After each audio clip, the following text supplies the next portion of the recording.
And the seat that you were elected to, we had some giants like Senator Sam Nunn, Senator Saxby Chambliss. They were able to move the ball down the field a lot by being bipartisan. I think about Senator Chambliss and his relationship with Mark Warner. I think about Senator Nunn and his relationship with Senator Lugar. So my question is, since one party is not big enough to solve all these problems, who is your Mark Warner? Who is your Lugar? And if you don't have an answer for that, you got a little time left, right? So. I think we're out of time, no? I promised I wouldn't talk politics today, so it's a challenge of our time because the media is set up today to polarize us. The leadership of the two parties set up to polarize us. It's almost like sports. We've got our team, and we're rooting against the other team, and that's not what I went up there to do. I ran in a very conservative state. I was an outsider, still an outsider. I put a term in the deal, for goodness sake. First day I was in the United States Sen. That didn't go over very well. But I went up there to get deals done. Let me give you two examples of hope. The Dodd-Frank bill freed up $2 trillion. That's a bipartisan bill. I'm on banking committee. And we fought like cats and dogs. And we got 4 votes, 4 Democratic votes, who were all up for re-election in 16, to be fair. But we got those votes, or in 18, I guess, 17, 18, it was 17. We got their votes, and then we went to the floor and got 17 Democrats to vote on a bill that most Republicans supported. And all it did was repeal the most onerous parts of Dodd-Frank on community banks and regional banks. There are bankers in the room.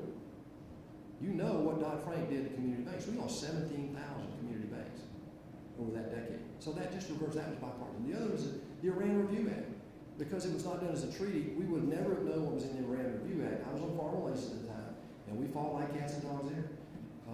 But we came together and said, we want to see what's in the bill, and we are in the agreement, and we did, and so here we are. The debt's a different deal. We've got to save Social Security and Medicare. The economy is growing at a rate now that's lowered the debt curve by $3 trillion, but that's only about a third of the problem. That's $3 trillion over 10 years, so that's about a third of our problem right now. We've got to save Social Security and Medicare, which go to zero in 7 years Medicare and 16 years Social Security.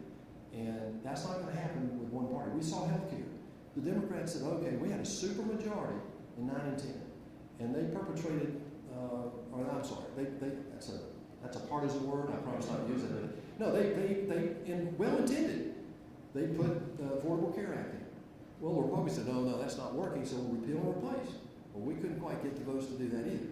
So if one party had all the answers, we'd have a one-party system, and God help us, because that didn't work very well in Russia in 1917, or Germany in 1933, or Cuba in 1959, or Venezuela in 1999. That did not work.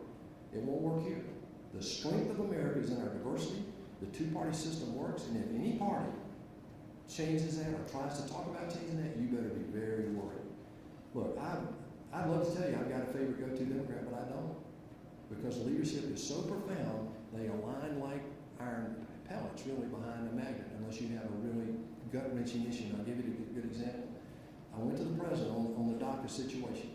Again, these are young people, and these are not illegals.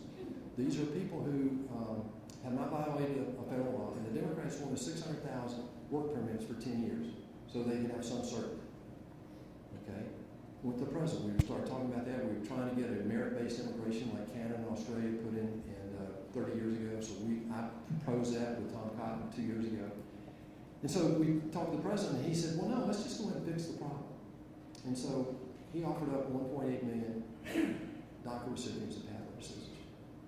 And the other side turned it down. So I'm really telling you that it's a dangerous time, and you don't have to see the political landscape. I mean, this is the middle part of 2019, and we're already throwing arrows at each other instead of trying to solve the problem. The other hope I had was, frankly, big things happen when you have split government. Tip O'Neill, Ronald Reagan, Newt Gingrich, Bill Clinton, they both had solutions to Social Security. If Reagan and Tip O'Neill had not done that, Social Security would have gone to zero back in the 90s. They changed it and took it off the income statement and protected it, and at least it got another 30 years out of it.